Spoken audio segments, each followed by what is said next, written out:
Okay, now I'm going to show you how you can make a gallery that you set up in ExcitePanel's gallery module a private gallery, so that only some people will have access to it and not everybody that visits your website. So on our example site here, if we click on gallery, you'll see that it lists the galleries that we've got set up. So there's 4 there. What we're going to do as an example is we're going to make this dog photos gallery a private gallery. So to do this, we go to ExcitePanel, and on the left menu we'll select list galleries, which was already selected. And we're going to edit the gallery. Now you can also add a new gallery and create an access code for that one, for the new gallery, while you're doing it, but for this example we're going to edit this existing gallery. So second from the top here you'll see access code. So for this one we're going to put dog pass as the access code, and then we're going to go down and we're going to save it. Okay. So you'll see now that there's the name of the gallery and there's the access code. So this means that if we go back to the live site and we refresh this page, it only shows galleries that don't have an access code. So now the dog gallery is not showing up. So this means that anybody who just accesses your website doesn't have access to that gallery. If you do want people to be able to see that, you need to send a link to them so that they can access it.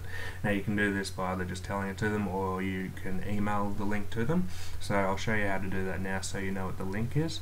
So we'll go to our email browser.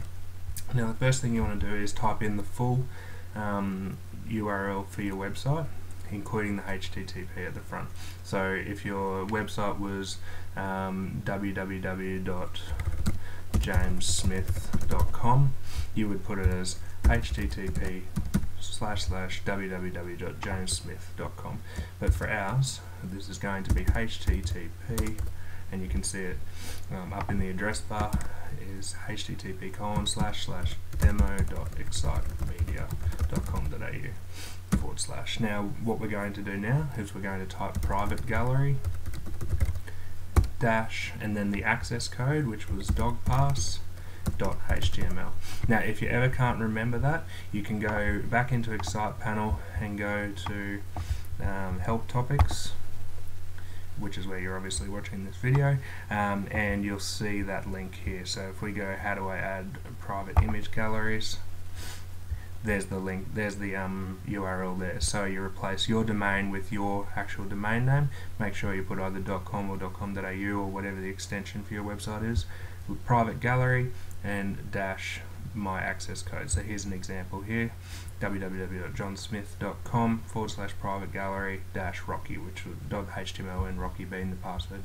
So if we go back to ours, it's demo.excitemedia.com.au/private gallery dash dogpass.html. Now if we send that to somebody, but in this case we're just going to use that link, and I'll show you what happens. If they click on it in the email, there it will just bring straight up that gallery, so they have now got access to that gallery as well. So that's how you add a private gallery in the gallery module for ExcitePanel.